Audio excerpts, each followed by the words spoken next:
such a time as this. And welcome back to For Such a Time as This, the place where there is no such thing as a silent witness. Would like to highlight some very, very important partners at spreading for such a time as this. Kitchen and Bath, Prestige Kitchen and Bath. They are located in the Chicago area, more specifically the northwest suburbs of Chicago, at 1013 South Arlington Heights Road, Arlington Heights, Illinois.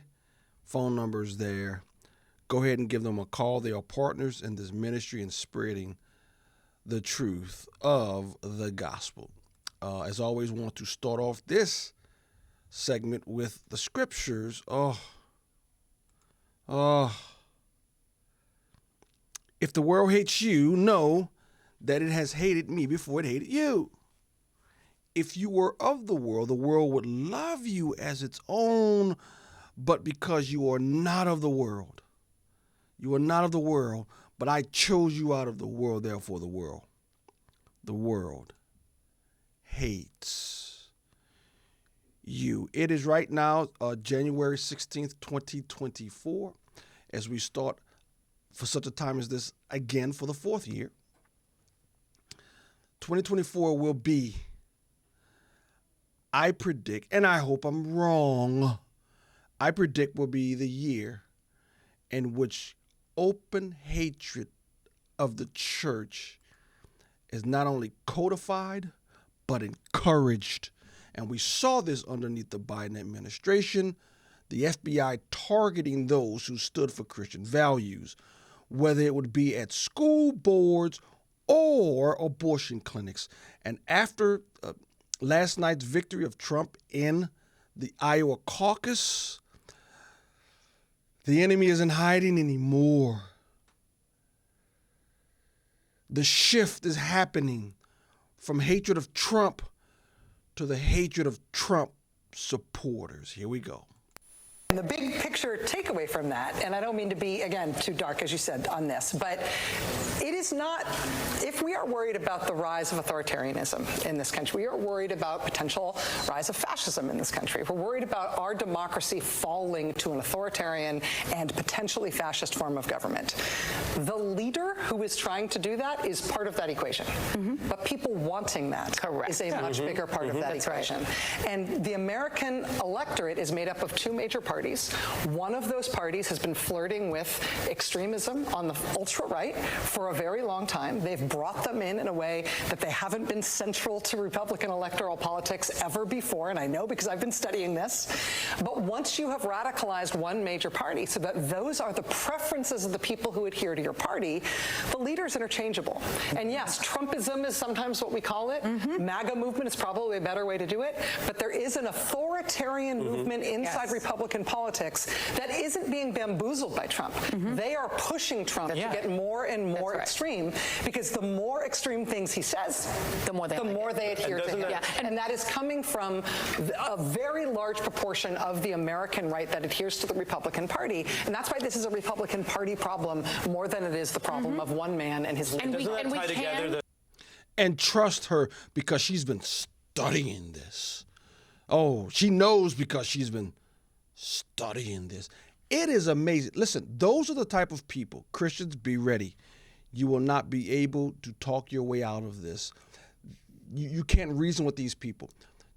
How many people has Trump, his administration, locked up or indicted?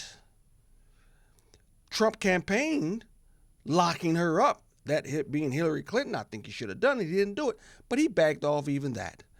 You literally have the Biden administration locking people up January 6th, not even having a trial, locked up for months and months, years and years. They're just now getting around to the trials of some of them, breaking all types of Constitution right to a speedy trial. The January 6th they've locked up.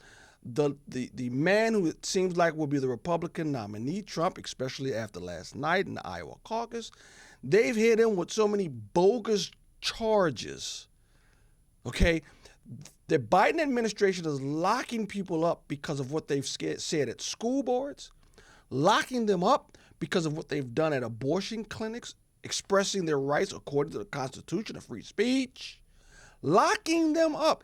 Yet they have the unmitigated gall to say Trump is the authoritarian here, that Trump is the fascist. Really? Really? Unbelievable. You can't reason with that. They're not honest. They're liars. They're not honest. But here's what at the heart of all of this. Here's what we've been warning for years. The end result is not political prosecution. It doesn't end with political prosecution. It starts with political prosecution. It ends with the persecution of the believers, because this is a war between good and evil, God and his enemies. And now you're going to see the shift, I believe, more and more in 2024. We're going to shift from political to religious. They're not even hiding it anymore. But, I feel like the important sort of data point, and Steve talks about it a lot, he's going to probably talk about it a little more tonight, is that these are white Christians. That this is a state that is overrepresented by white Christians that are going to participate in these caucuses, yes. Especially tonight. Earlier today, reached out to Robbie Jones, from the Public Religion Research Institute, knowing that we were going to talk about Iowa. And this is a hyper-evangelical white state. And he said the following to me: Iowa is about 61% white Christian. The country as a whole is approximately 41% white Christian. And in Iowa, we're talking about evangelical white Christians. And he said the following. Because I asked him, what do they get out of supporting Donald Trump? Because he keeps losing, he keeps delivering losses and losses and losses. And he said the following: they see themselves as the rightful inheritors of this country, and Trump has promised to give it back to them. All the things that we think about electability, about, what are people gaming out, or none of that matters when you believe that God has given you this country, that it is yours, and that everyone who is not a white conservative Christian is a fraudulent American, is a less. That is not what we believe as Christians. That's a flat out lie. That's a flat out lie. But liars lie. That is what they do. Listen. We got to make our stand here, because after they go after the white Christians, guess who they're going after next? The black Christians. Because Christian, and they're already started making the distinction. The milquetoast Joel Osteen type of Christians. They don't care about that. They don't care about that. Evangelicals, they even said the evangelicals, the ones that actually believe the Bible, they're already making the distinction. They are honing in on those who would dare live out the scriptures as written. And now you're going to see it in 2024. The shift is going to be from just straight politics to what drives politics in their minds, evangelical Christians. See the shift?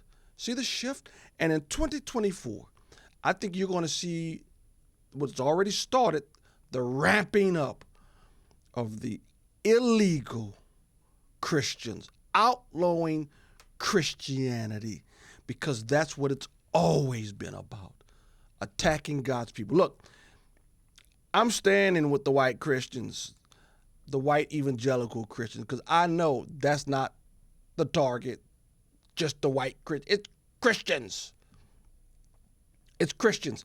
So I'm going to stand shoulder to shoulder, hand in hand, side by side with the white evangelical Christians. We need to all go down together, because I know once they take care of the white evangelicals, they coming after the black evangelicals. So let's make our stand now, shoulder to shoulder, with our tools, with our constitutional tools. Well, let's stand together.